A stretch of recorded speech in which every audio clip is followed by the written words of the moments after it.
నమస్తే, నేను Prashanth. AP CM Chandrababu Naidu గారు ఢిల్లీ వెళ్తున్నారు. అసలు ఎందుకు వెళ్తున్నారు? ఏ పని మీద వెళ్తున్నారు? దీని గురించి అయితే మాట్లాడేందుకు ప్రస్తుతం మనతో పాటు సీనియర్ జర్నలిస్ట్ సిఎస్ రావు గారు ఉన్నారు. నమస్తే అండి. నమస్తే sir, AP CM Chandrababu Naidu గారు అయితే ఢిల్లీ వెళ్తున్నట్లు తెలిసింది.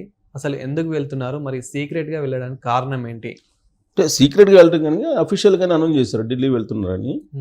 చంద్రబాబు నాయుడు గారు ఆంధ్రప్రదేశ్ ముఖ్యమంత్రి, ఎన్డీఏలో కీలక భాగస్వామి. ఆయన ఢిల్లీ వెళ్తున్నారంటే ఖచ్చితంగా ఏదో ఒక డెవలప్మెంట్ అప్డేట్ ఉంటుందని చెప్పి అనుకుంటూ ఉంటారు. కానీ ఇప్పుడు అఫీషియల్గా వాళ్ళు ఇస్తున్నటువంటి సమాచారం ఏంటి? అమరావతి పునర్నిర్మాణం కోసం మళ్ళీ మరోసారి నరేంద్ర మోడీ గారిని అమరావతి తీసుకురాబోతున్నారు, అందుకు ఆహ్వానించడానికి వెళ్తున్నారు అనేది చెప్తూ ఉన్నారు. అయితే ఏ రాష్ట్రానికి సంబంధించిన ముఖ్యమంత్రి అయినా సరే ఢిల్లీ వెళ్తే కనుక అఫీషియల్ షెడ్యూల్ ఒకటి ఉంటుంది, అలాగే బ్యాక్ ఎండ్లో జరిగేటువంటి పొలిటికల్ సినారియో ఒకటి ఉంటుంది. జనరల్గా అఫీషియల్ది అనేది అందరికీ తెలుస్తుంది, అఫీషియల్గా అనౌన్స్ చేస్తారు కాబట్టి దాని మీద పెద్ద ఆసక్తి ఉండదు ఎవరికి కూడా. ఓకే, వెళ్తున్నారు చంద్రబాబు నాయుడు గారు ఢిల్లీ వెళ్తున్నారు, ప్రధానమంత్రి నరేంద్ర మోడీ గారిని ఆహ్వానిస్తారు, ఆయన ఏప్రిల్ 15-20 మధ్యలో ఆయనకు ఉండేటువంటి షెడ్యూల్ని చూసుకొని అమరావతి వస్తారు అనేది అందరికీ తెలిసిందే. గత 2 రోజుల నుంచి వినిపిస్తుంది కాబట్టి చంద్రబాబు నాయుడు గారు కూడా ఆహ్వానించడానికి వెళ్తున్నారు అని చెప్పేసి సీఎం ఆఫీస్ కూడా చెప్తుంది. మరి దాన్ని మనం పరిగణలోకి తీసుకుందామా? కేవలం ఆహ్వానించడానికి వెళ్తున్నారా అని కాదు, ఖచ్చితంగా దీని వెనక ఏదో ఒక పొలిటికల్ బ్యాక్ ఎండ్ వ్యవహారం ఏదో ఉంటుంది. ఇప్పుడు ఆంధ్రప్రదేశ్లో ఉన్నటువంటి సమస్య ఏంటి? పెట్టుబడిదారులు రావట్లేదు. చంద్రబాబు నాయుడు గారు బ్రాండ్ ఉంది, చంద్రబాబు నాయుడు గారు ప్రయత్నం చేస్తున్నారు, మరోవైపు లోకేష్ గారు ప్రయత్నం చేస్తూ ఉన్నారు, ఆశించిన స్థాయిలో పెట్టుబడులు రావట్లేదు అనేటువంటి అభిప్రాయం ఉంది.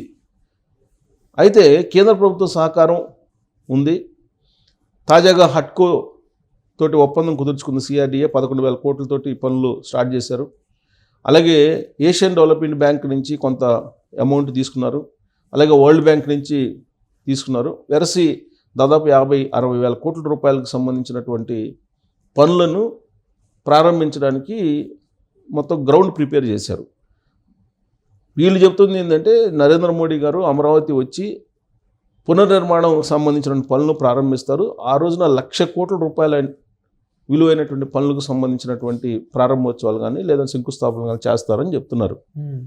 ఓకే, కాకపోతే పారిశ్రామికవేత్తలు రావడానికి సందేహిస్తున్నారు ఆంధ్రప్రదేశ్కి అనేది ఒకటి వినిపిస్తూ ఉంది.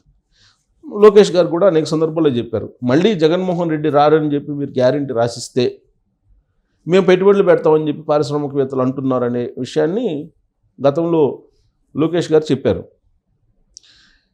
మరి ఇప్పుడు పెట్టుబడులు రావాలి అని అంటే జగన్మోహన్ రెడ్డి గారి మీద ఉన్నటువంటి అవినీతి అక్రమాలకు సంబంధించినటువంటి ఆరోపణలు ఏవైతే ఉన్నాయో వాటిని బేస్ చేసుకొని ఆయన అరెస్ట్ చేయటమో ఏదో ఒకటి చేయాలి. లేదంటే ఆంధ్రప్రదేశ్ అభివృద్ధి అనేది ఆశించిన స్థాయిలో ఉండకపోవచ్చు అనేటువంటి అభిప్రాయం ఉంది. అందుకే చంద్రబాబు నాయుడు గారు ఏంటి ఢిల్లీ వెళ్తున్నారు.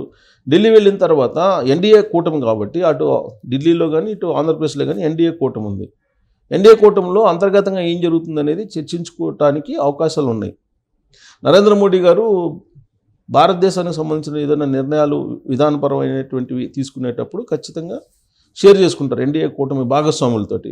అలాగే ఆయా రాష్ట్రాల్లో ఉండేటువంటి కూటమి భాగస్వాములుగా ఉండేటువంటి ప్రభుత్వాలు కేంద్రంతో కూడా షేర్ చేసుకుంటారు. మరి ఉన్నటువంటి విషయాల్ని చంద్రబాబు నాయుడు గారు నరేంద్ర మోడీ గారికి వివరించేటువంటి అవకాశం ఉంది. అలాగే కేంద్ర హోంశాఖ మంత్రి అమిత్ షా గారికి కూడా వివరించేటువంటి అవకాశం ఉంది. ఇప్పటికే ఆంధ్రప్రదేశ్లో ఉండేటువంటి సిచ్యువేషన్స్, అలాగే జగన్మోహన్ రెడ్డి గారి యొక్క తీరు, జగన్మోహన్ రెడ్డి గారు 2019 నుంచి 2024 వరకు ఏం చేశారు అనేది ప్రొజెక్ట్ చేశారు కేంద్ర హోంశాఖ మంత్రి దగ్గర, అలాగే ప్రధానమంత్రి నరేంద్ర మోడీ గారి దగ్గర. అందుకే ఆ మధ్యకాలంలో అమిత్ షా గారు ఏపీ వచ్చినప్పుడు రీసెంట్గా 2019 నుంచి 2024 మధ్యలో విధ్వంసం జరిగింది ఆంధ్రప్రదేశ్లో అని చెప్పి ఆయన కామెంట్ చేశారు. వెంటనే వైఎస్ఆర్ కాంగ్రెస్ పార్టీ వాళ్ళు ఏమన్నారు, విధ్వంసం జరిగింది కదా, విధ్వంసం జరిగినప్పుడు మీరు ఎందుకు కామ్గా ఉంటున్నారు, కేంద్రంలో మీ ప్రభుత్వం ఉంది కదా, మీరు విచారణకు ఆదేశించవచ్చు కదా అని చెప్పేసి వాళ్ళే అడుగుతున్నారు. ఇప్పుడు కేంద్ర హోంశాఖ అంటే అంతకన్నా విశిష్టమైనటువంటి శాఖ ఇంకోటి ఉండదుగా. దానికి కేంద్ర హోంశాఖ తీసుకునే నిర్ణయాన్ని ఎవరు కాదనలేరు కదా. మరి ఆ శాఖకి అధిపతిగా ఉన్నటువంటి మంత్రిగా ఉన్నటువంటి అమిత్ షా గారే విధ్వంసం జరిగిందని చెప్పి అన్నప్పుడు దాని మీద విచారణ చేసి నిరూపించాల్సిన బాధ్యత కేంద్ర ప్రభుత్వం మీద కూడా ఉంటుంది కదా. లేదంటే జగన్మోహన్ రెడ్డి గారికి క్లీన్ చిట్ ఇచ్చినట్టే కదా. అవును.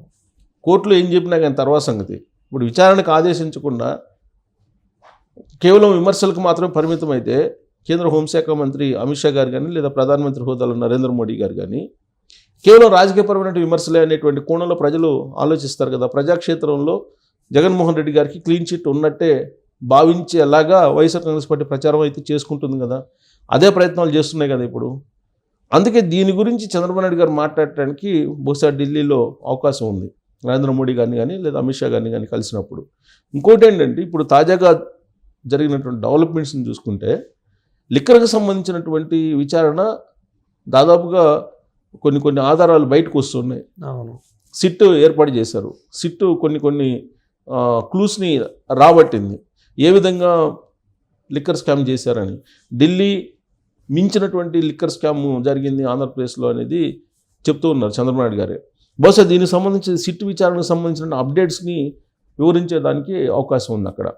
అలాగే ల్యాండ్ స్కామ్కి సంబంధించి ఆల్రెడీ ఇప్పుడు పెద్దిరెడ్డి రామచంద్రారెడ్డి గారు కానీ లేదంటే రాష్ట్రంలో దాదాపు 4 లక్షల ఎకరాలు అసైన్ ల్యాండ్స్, అటవీ భూములు ఇవన్నీ కూడా మాయమైపోయాయి అనేది వీటికి సంబంధించిన ఆధారాలు కూడా వాళ్ళకి చెప్పేటువంటి అవకాశం ఉంది. ఇంకొకటి గంజాయి స్మగ్లర్స్ కూడా ఏపీలో చాలా అయిపోయారని చెప్పేసి కూడా విన్నామాట గత ప్రభుత్వంలో. సో దీని గురించి కూడా ఏమైనా మాట్లాడే అవకాశం. ఇప్పుడు గంజాయి డ్రగ్స్ ఇవన్నీ ఆల్రెడీ ఈగల్ అనేటువంటి ఒక డిపార్ట్మెంట్ని పెట్టారు రాష్ట్ర ప్రభుత్వం. దాంతో అదుపు చేసేటువంటి ప్రయత్నం చేస్తున్నారు. వీటన్నిటికంటే కూడా పెద్ద స్కామ్స్ ఏంటంటే land scam, liquor scam, mining scam. వీటిని కేంద్ర ప్రభుత్వం దగ్గర ఉంచి ఎంత ప్రమాదకరమైనటువంటి సిచ్యువేషన్లో ఆంధ్రప్రదేశ్ రాష్ట్రం ఉందో తెలియజేసి విచారణకు ఆదేశించి జగన్మోహన్ రెడ్డి గారిని శిక్షించేలాగా లేదంటే అరెస్ట్ చేసేలాగా ప్రయత్నం చేయటమే ఇప్పుడున్నటువంటి ప్రభుత్వం లక్ష్యం, చంద్రబాబు గారి లక్ష్యం కూడా. బహుశా వాళ్ళు అరెస్ట్కి ఆదేశిస్తారా లేదంటే సిబిఐ విచారణకి వేస్తారా అనేది ఇక కేంద్ర ప్రభుత్వం ఇష్టం. కాకపోతే ఇక్కడ ఉన్నటువంటి సిచ్యువేషన్ని యాజ్ ఇట్ ఈజ్గా అక్కడ ప్రొజెక్ట్ చేయడానికి చంద్రబాబు నాయుడు గారు ప్రయత్నం చేస్తూ ఉంటారు డెఫినెట్గా. ఇప్పుడు ఢిల్లీ టూర్లో కూడా ఇప్పుడు మనకు అఫీషియల్గా ఆయన ఆహ్వానించడం నరేంద్ర మోడీ గారిది అనేది ఒకటి. ఆ తర్వాత ఏంటి బ్యాక్ ఎండ్లో అంటే ఈ కేసులకు సంబంధించిన అప్డేట్స్ ఆల్రెడీ సిట్ విచారణకు సంబంధించినటువంటిది, సిఐడి విచారణకు సంబంధించినటువంటి చాలా కేసులు ఉన్నాయి. వీటన్నిటిని అప్డేట్స్ని అక్కడ ఉంచితే కనుక అప్పుడు అట్లీస్ట్ వాళ్ళు అర్థం చేసుకొని ఆంధ్రప్రదేశ్లో ఇంత పెద్ద ఎత్తున జరిగింది కదా ఫ్రాడ్, విచారణకు ఆదేశిస్తారేమో అనేటువంటి అభిప్రాయం ఉంది చంద్రబాబు నాయుడు గారికి లేదా చంద్రబాబు గారి టీంకి అనేది నా చర్చ జరుగుతుంది. ఎందుకనంటే అక్కడ సిబిఐకి విచారణకు ఆదేశిస్తే కొంచెం సీరియస్గా ఉంటుంది కేసు. ఇప్పుడు మొన్న తిరుమల తిరుపతి దేవస్థానంలో తొక్కిసలాట జరిగినప్పుడు కూడా, అలాగే లడ్డు కల్తీకి సంబంధించి కూడా ఆల్రెడీ సిబిఐ విచారణ ఆదేశించారు అప్పుడు. బట్ ఇప్పుడు రాష్ట్రంలో జరిగినటువంటి అవినీతి అక్రమాలు వీటన్నిటి మీద కూడా సిబిఐ విచారణకు ఆదేశిస్తే కనుక వేగంగా ఈ సిబిఐ విచారణ జరుగుతుంది అనేటువంటిది ఒకటి. జగన్మోహన్ రెడ్డి గారు అరెస్ట్ అయ్యేటువంటి అవకాశం ఉందనేది మరొకటి. దానికి సంబంధించి అప్డేట్స్ అయితే ఇస్తుంది కేంద్ర ప్రభుత్వం ముందు ఉంచుతారు చంద్రబాబు నాయుడు గారు.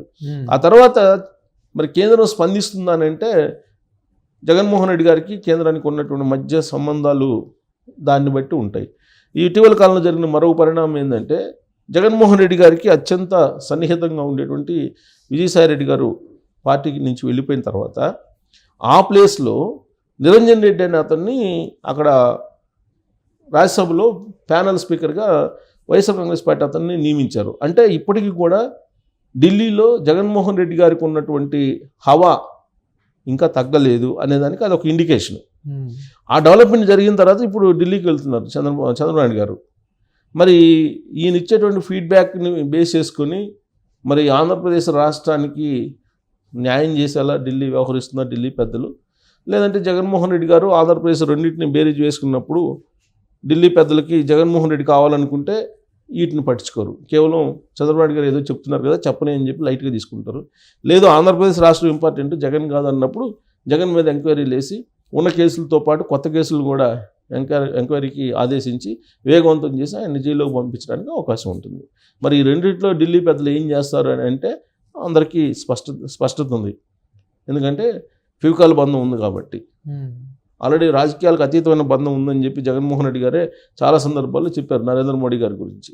మరి అలాంటప్పుడు ఇవన్నీ మనం మాట్లాడుకోవడానికి, లేదంటే చంద్రబాబు నాయుడు గారు ఢిల్లీ వెళ్ళి ఉన్న విషయాలు చెప్పడానికి మాత్రమే పరిమితం తప్పితే ఇప్పటికిప్పుడు జగన్మోహన్ రెడ్డి గారు జైలుకి వెళ్ళిపోతారు, లేదంటే కేసు విచారణకి ఆదేశించి సిబిఐ విచారణకు ఆదేశించి ఢిల్లీ పెద్దలు ఏదో చేస్తారో అనుకుంటే మాత్రం అది అత్యాశ అవుతుంది ఇప్పుడున్నటువంటి పరిస్థితులు అని చెప్పి మనం భావించడానికి ఛాన్సెస్ ఉంది.